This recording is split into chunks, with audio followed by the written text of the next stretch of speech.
Hello, hello. I cannot believe after 5 years of writing your team, we're finally doing this. Yep, ready to rock. Excellent. Okay, we're going to get straight into it. I know how important your time is. Let me set this up here. I have to do it on my phone. I couldn't do it on the Macintosh, so I'm doing it on my phone. Not a problem at all. I've got you on the Mac, the Rodecaster Pro, the whole shebang. Perfect. Okay. Let's get ready to go. And we'll go straight into it. Welcome to season 2 of Make Money Podcast. Think of us as the Dave Ramsey, but instead of telling you to save money on lattes, we're going to show you how to make money by thinking differently. The whole point, as my mentor Felix Dennis once said, is get as rich as humanly possible and then give it all away before you die. Tonight is someone incredibly special on the show. It's Dan Fleyshman. Now, Dan Fleyshman is someone I have followed for 7 years. I have watched every single thing that he's put out there. And I must say, there are certain people that put out so much value that you cannot wait to support them. And Mr. Fleyshman is one of them. It has an accolade list that I'm almost scared to get into because I'll probably destroy it. But I'm going to give it a quick shot. And Dan, feel free to correct me as I sort of get to the end. Where do I begin? He's the youngest founder of a publicly traded company in history at the age of 23 after selling $15 million worth of clothing in 6 department store chains and surpassing expectations. Over $9.5 million licensing deal with Starter Apparel. Dan launched Who's Your Daddy energy drinks into 55,000 retail stores and military bases, recently telling the story on an Instagram Live that I thoroughly enjoyed.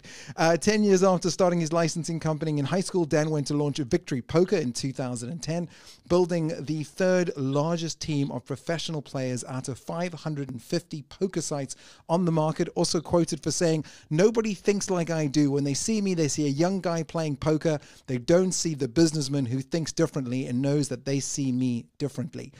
There's so much to learn about Dan, from his charity to his elevator night to putting out incredible content, not to mention a meme collection that has to be your secret weapon has to be your ability to pull out a meme for any occasion. Dan, welcome to Make Money Podcasting. Thank you, thank you, thank you. I love the name of your podcast. It's great. Thank you very much. I wanted to put something that was incredibly obvious into the world, and I thought that's exactly what we're trying to do. Now, Dan, right now, of course, you are, I mean, you've just been spoken about so much, probably because, well, I'd imagine the charity, which I'd love to talk about. Of course, Elevator Studio, you're about to do the $1 billion night. Tell us a little about that. Yeah, so Elevator Studios, we spend around $60 million with influencers for brands, products, and mobile apps. Along the way, we throw an event called Elevator Nights, totally for free. We have 38 of those live events, and we've done a bunch of them virtually on Zoom as well. So those live events there's no tickets, no sponsors. I pay for everything. It's a 6-figure a year expense that I do, kind of like my excuse to give back to the entrepreneurial community so that they can meet with my investor friends, hopefully get their companies funded, and stuff happens. And so Elevator Nights, now during the coronavirus, we've been focusing on virtual Zoom calls every Sunday night.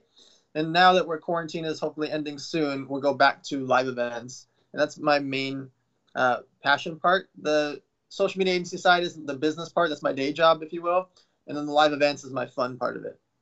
It's quite interesting because in your next big night, and I'm hoping this will go out, actually this will go out after you've already done it, unfortunately. You've got Bobby Castro, Jamie Kern-Lima, Mitch Thrower, Cameron Forney, Tom Bilyeu, Cindy Eckhart, Trevor Milton, Jason Calasanis, I might be saying his name wrong. And so it's pretty much all these incredible billionaires. And I'm proud to say we've got Bobby Castro coming onto the show, and I believe Tom, I've got his PA on speed dial. How do you choose these personalities? Because I looked through the list. I mean, since you started Elevator Night, and you seem to have people that are either over the curve or coming into the curve. You seem to have a great eye for talent. Yeah, so I try to focus on a niche each time. So that one you're talking about is for all billion-dollar companies, owners, or investors. I did one for the fashion space. I did one for cannabis. I did one for e-commerce. And, I try to focus on picking a niche and then looking inside of that niche of who's really the movers and shakers, like who's the one that's got like a 9-figure company, an 8-figure company, but then also find out those rising stars who just did their first 2 million, who just hit 10 million revenue, who just did like $4 million round of financing, like trying to find those and see who the real people are. That way I can mix them together. So you can learn from somebody that did 200 million, but also learn what's that person that just did their first 800K in sales, because there's important things to learn from both. Absolutely. It's interesting. In my first show that ever did well was something called the Guestless Podcast. It's actually the one I was trying to get you on originally. And our entire sort of concept, our mantra was your network is your net worth. And your network was always something that made me want to get you on the show, because you had this ability to say, these are the people I'm playing with. And because of that, certain things are happening. There's social leveraging. There's proof of expertise. There's all these pieces that fit. Was that something that was always in your mind as you were doing this? Yeah. So you've heard the concept of your network is your net worth. I take it to a different level, that I try to create a bunch of different networks and a bunch of different niches. Even if I'm not involved in them, I want to be in them so I can taste them. I can understand them and know them and have access to them, because they may be interesting to my other networks. Let me explain. So I have a network of real estate people that have $300 million in real estate and $1 billion in real estate and $10 million in real estate, all different amounts. I don't invest in real estate. I will one day, but I want to learn it. I want to taste it. I want to hear about it. I want to be in group chats and know what's going on in the real estate space. But however, my other networks might be zillionaires, or own a bunch of supplement companies, or own fitness brands, or have big podcasts, or in the beauty space. They do like to invest in real estate. So I'm able to sometimes hear, hey, this lady just sold her company for 12 million. She wants to buy some fourplexes, and then she wants to buy an apartment building. Oh, great. My friends in this real estate group chat, this one likes to focus on fourplexes, and this guy likes to sell apartment buildings. And I can plug them together. Even if I'm not making anything from it, I now have this relationship that just happened, where I put somebody that is going to invest into something with somebody that has a proven track record, but it all stems back to me, right? That whole situation, they're going to think about me for years and years and years in that scenario. And so I try to build up these networks and then cross-pollinize them when it matters. It's sort of that old idea, well, two things, I suppose. One is the classic impresario, whose entire power was the ability to put power players together. And then, of course, the law of reciprocity kicks in, where they say, well, how do we get to where we are? Oh, well, Dan introduced us, which is another, I think, as we say in podcasting, a value bomb, a piece of information that anyone can use, no matter in what industry they are. The other thing which I think is interesting with you is exactly what you've just said, which is this idea of niches to riches. And especially with your elevator nights, you choose a niche and then you go really deep on that niche. Out of all the niches you've done, what has been the most exciting, or what do you think has the most premise or promise? Education. Oh, and of course, you've just launched something in that space. Yeah, so we launched, obviously, the 100millionacademy.com, where we built like the Netflix for entrepreneurs. But just watching in the information space, because information changes people's lives. If you study poker and then you go play poker with other people that don't study, you will win by default. Over time, you will crush them. Not just by a little bit, by a lot. If you study golf really, really well, right, and you understand and get training, you will crush other people that don't study golf. Even if they play hundreds and hundreds of hours, if you play 100 hours, you will crush them because they're practicing wrong for those hundreds and hundreds of hours. Does that make sense? Yes. And so teaching people those little things that can help them with their companies or lives or careers or relationships is so valuable. But from a business perspective, I don't have to ship a product, right?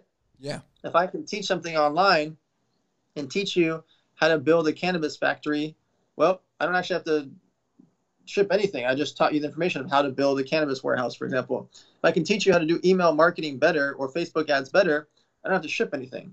And so I try to find people that are experts in those categories to teach for me, and I only teach the things that I really know. It's interesting. There's three things I want to unpack in that. I'm going to try and do this in order. So the first is this idea of build one, sell many, which is obviously an incredible idea, which is only possible because, or more possible because of the online space. And of course, education is a great way to do that. The second thing you said, which is interesting, is because of you, I followed a gentleman called Dan Bilzerian. And Dan said, as a poker player, I am average, but as a businessman, I am extraordinary. I make sure to play with people who haven't done my 10,000 hours. And what he said in that, which I loved, is he said, He said, it's not about 10,000 hours. It's not about practice making perfect. It's about perfect practice making perfect. And I think you just unpacked that again. And the last thing you said, which I thought was, which I really wanted to come full circle to, is this idea that you've just become a husband. So you've gone from Instagram boyfriend to Instagram husband. Yeah. What is that like? Does that shift the game? Do you sort of have a husband head on and then your social media head on as you kind of look at these different specs? Do they interplay? Yeah, I try to bring it into my life. That's why I incorporate her into my social media, into my businesses, my charity, etc. And sometimes she'll co-host elevator nights with me. I want to make it a part of my life because I am so busy, and it's better for our relationship because of that. I don't talk business with her because, again, I want to still keep a household. Does that make sense? Like, I still want to have a personal relationship, but incorporating into my charity events, my live events, those type of things. So it's just a sporadic, fun thing to be involved in it, and it enables us to have fun stuff to talk about, not talking about the hard stuff in the business day to day. I love that separation. I think that's something a lot of us find very difficult. I think we dream of a fried egg life, but find ourselves stuck within a scrambled egg lifestyle. Yeah. You talk a lot about pivoting, and I actually, interesting fact, I bought about 100 copies of your book, which I give away at all my talks, interesting enough. I just think it's incredibly well written because it's so straight to the point. The resources in the back of the book are worth the entire book. Like, I have to say, I think you did a great job in your storytelling and the way you kind of placed everything out and the testing and the trying. But you go to the end and there's all these resources that you put in. So and all the people listening to the show right now, if you go to our website, you give us a 5-star review, you subscribe, you download, make a couple of comments. I will choose at random and I will send you Dan's incredible book. But you've also got an incredibly clever domain name. Would you tell our audience the domain name? Buythisbook.com. That must have cost you a penny. Please tell me it cost you a penny. Yeah, I just thought that when people are Google searching things, like, I'm trying to get the words that they're going to look up. And I feel like if I could get rankings, it'll pay for itself over the long term. So it was expensive, but it's worth it. Absolutely. Now, one of the things you talk about is pivoting online. And one of the things we talked about in this show, the whole of season 1, was about what are the tools you need to go online. And of course, this pandemic that we're currently in, which hopefully will be over by the time this goes live, has made everyone think about offline and offline. You know, I'm an events expert. I'm an entrepreneur first, then I became an events person, and then from an events person, I became a podcaster.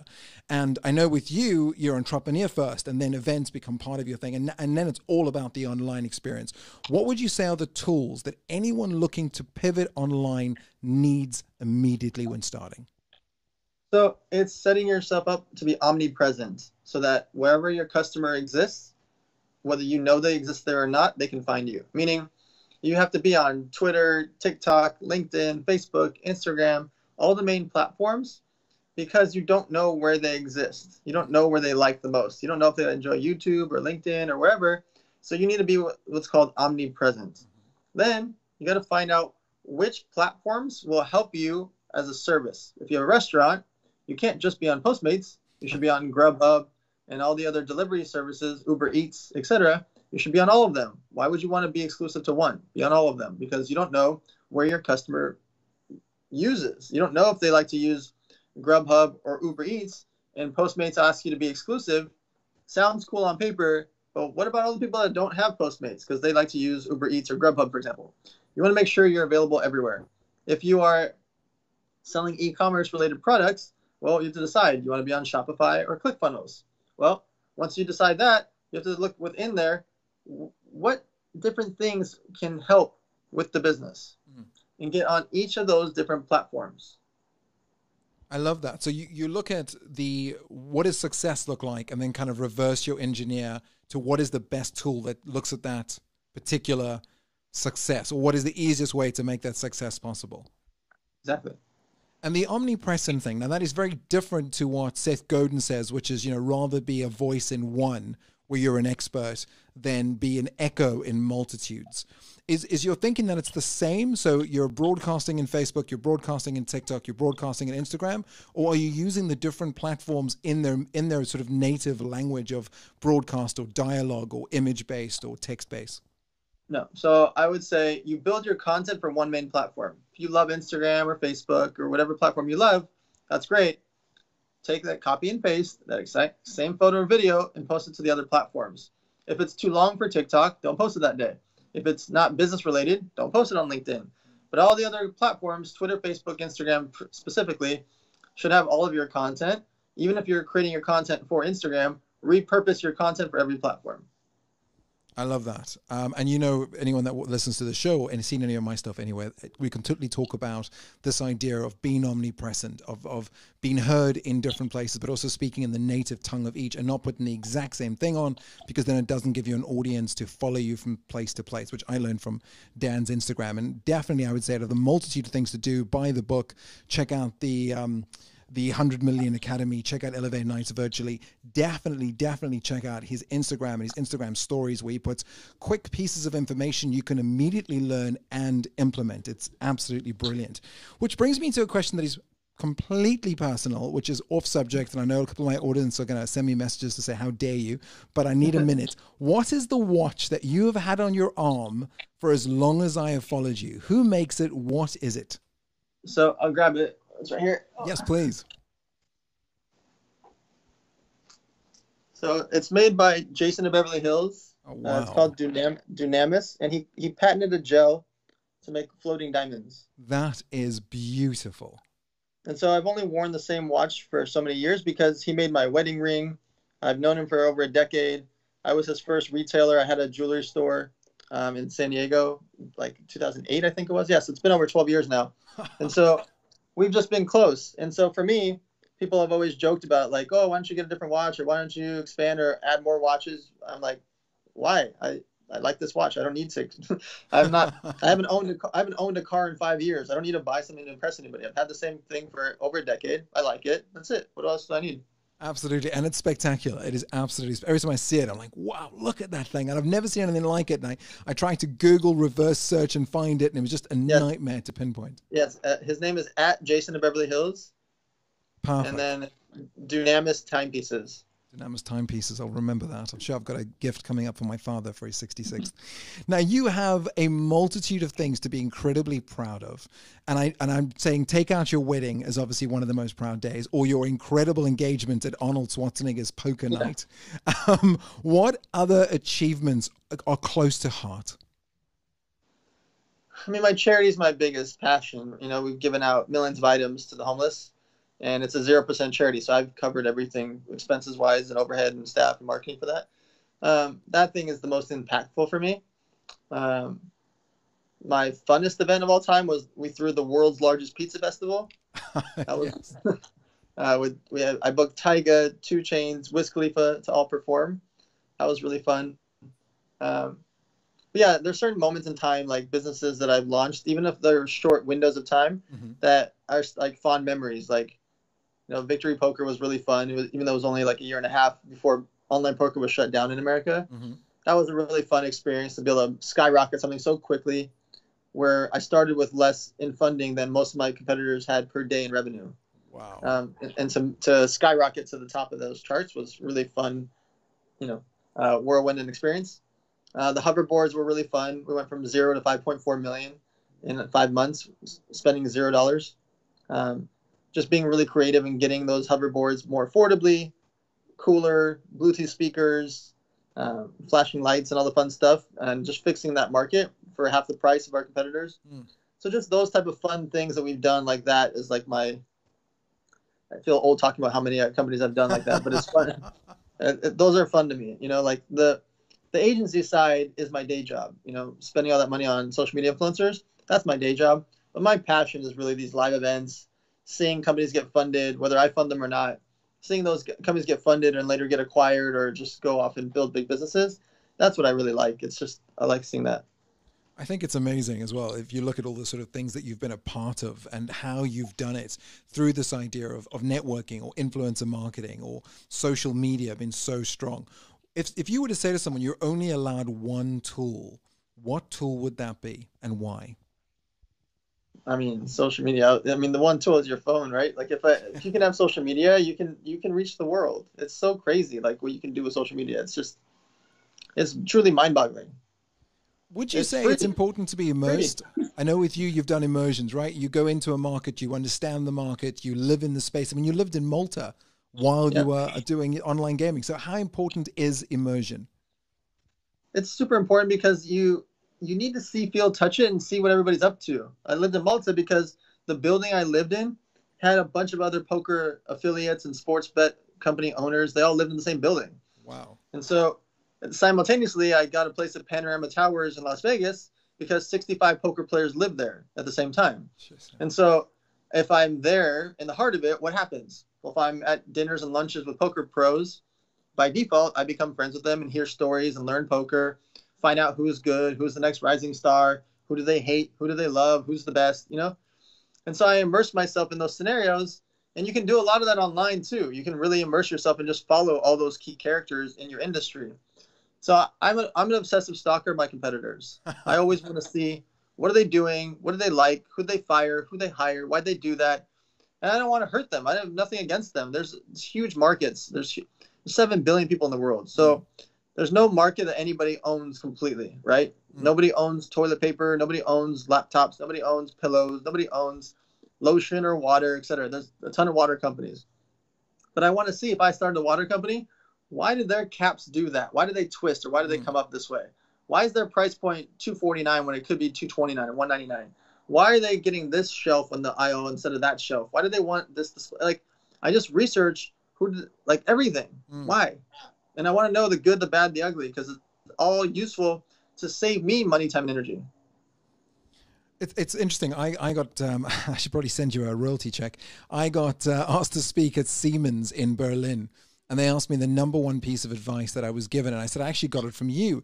You said, if you're looking to try an industry, go to their site, look at the reviews, look at what people said have done well, look when they talk about the cost of the product. And I launched a men's underwear range purely to test this concept called Spunks. And it was the male version of Spanx.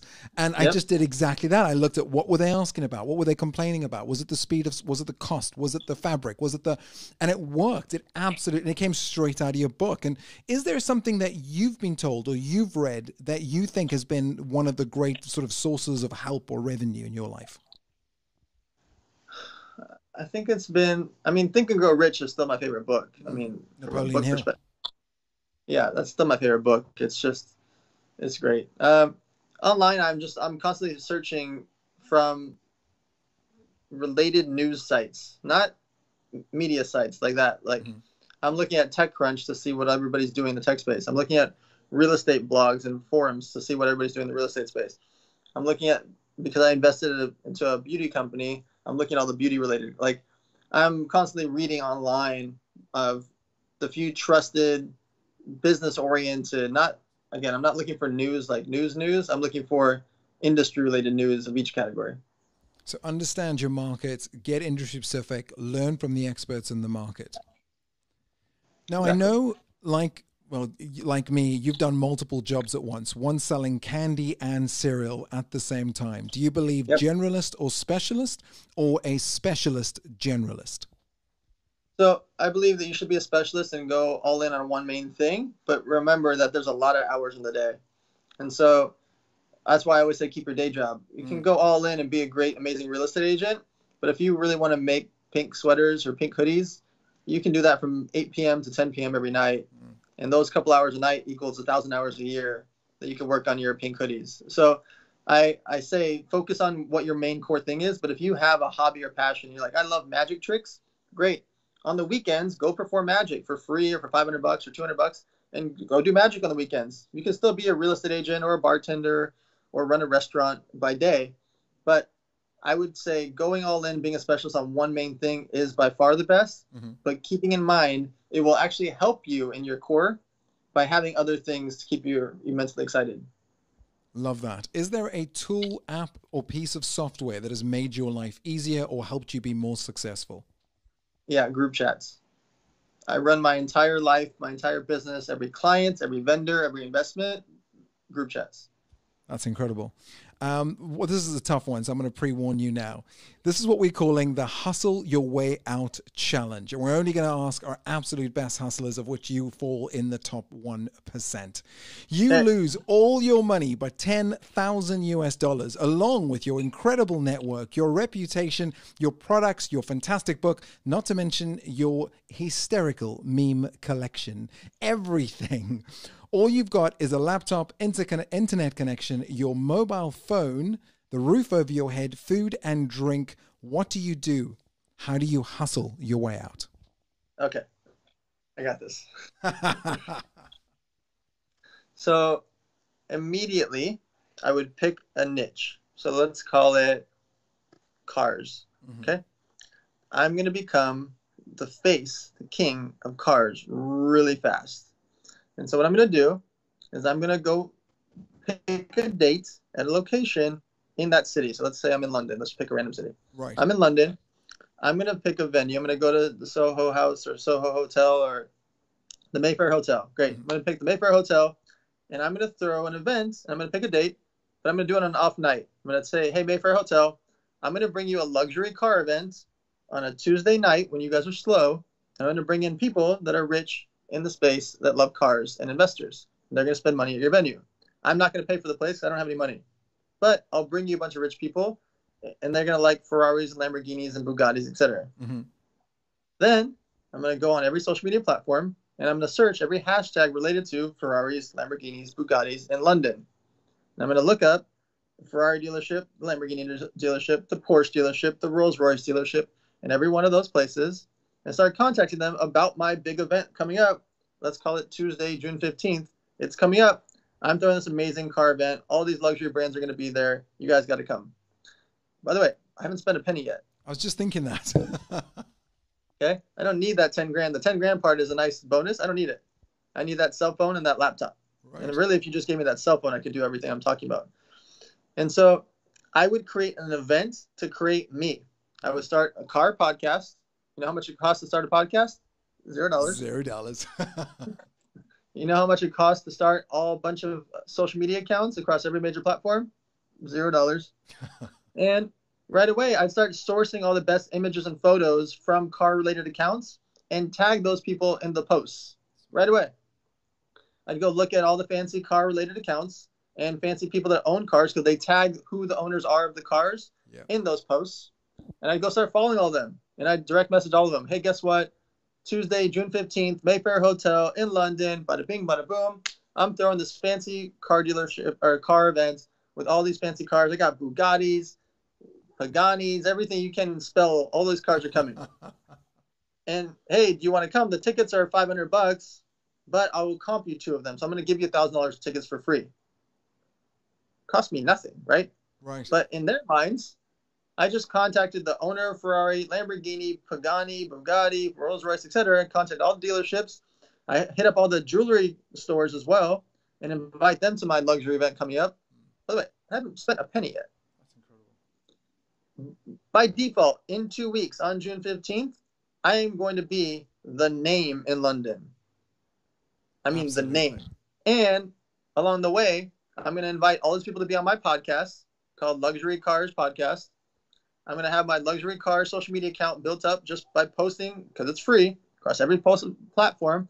I don't even have a car. I haven't even been outside my place yet.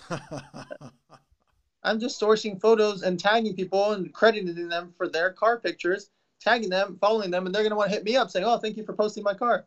Oh, great. You're welcome. By the way, my event's coming up June 15th in London. You should post about that. I'll have you as one of my speakers. Okay. And then I'm going to start hitting up all these dealerships and ask them who wants to speak at my event. And do you guys know anybody really big at the actual company? Can I call Maserati? Do you know anybody there? Great. And I'm going to start calling on the actual corporations to invite the president and vice president and CEO of Maserati and Rolls-Royce and etc. to my big event June 15th. How much have I spent so far? 0. Nada. Nil. Zilch. By June 15th, the night of June 15th, when I wake up the morning of June 16th, I will be a young legend. That's even if incredible. I'm 18 years old doing everything I just said. I will be a young legend in London and have think about my phone book on June 16th. Yeah. That morning. When I wake up and all those people tag me and posted pictures of me because I'm up on stage. I'm the one hosting the event. And there's that leverage that comes with standing on a stage. There's that proof of social proof. Yep. Now, what was the car idea because you were just recently with Manny Koshbin, or did you just think, well, that is something that immediately has affluence? It's part of the triangle of wealth, you know, health, wealth, and money. Yeah, the same thing applies for jewelry, real estate, finance, investments. You could pick any category, and I could replicate the same storyline of what I just said. I just thought of cars because I was at Manny's place yesterday, and he's got $26 million in cars in a garage. It's ridiculous. I remember, I think I sent my father and my brother are petrol heads, and they watched those clips again and again and again to try and work out what was in the background. I love that. And I think for our listeners out there, I want you to think about the way that Dan broke that down, how he systemized every single piece of it, how it's something that you can literally take the headphones out of your ears, literally jump up from where you are right now and go straight into action. Something Felix Dennis, who my mentor I speak about quite often said to me, he said, Jason, there is a triangle of wealth. If you remember the triangle, you'll always do well. If you can show someone how to lose weight, get laid, or get paid, you will always be okay. And of course, cars, there's a link to wealth, there's the affluence, there's standing on a stage, how it immediately makes you an expert. It brings your status up. Taking photographs with someone is social proof. So many of these things are also in the book that Dan wrote. So if you're interested in getting the book, I'll send it to you for free. As I mentioned, I think I just bought another 60 copies from Amazon. So make sure to give us a 5-star review, leave a comment, and definitely go check out Dan. Dan, where can they find out more about you, more about Elevator Nights, and of course your incredible course that you're offering at the moment? Sure. So my social media handles across every platform is just at Dan Fleyshman. That's important for you guys as well. Make your bio and your screen name the same across every platform and make it much easier for people to find you. And then 100millionacademy.com. That's our Netflix for entrepreneurs. That's where we're teaching people. We go live every single day, trying to teach people with a bunch of very wealthy, important, interesting people of all different caliber, all different categories to teach you about life and business. I loved it. And a parting thought, and I'll let Dan also give you a parting thought, but one of the things that I think really resonated with me was recently one of the biggest players in the online space picked a fight with you for no reason. And I love the fact that you just went on and you went, hold on, let's just remind everyone who this man is and how he's picking me out of all the people he could go after. And it was just brilliant. It was, you know, like Eminem says, okay, Machine Gun Kelly, I'm going to make a mountain out of your molehill. It was beautifully done. So well done on that crafting message. Thank you. It was so fun.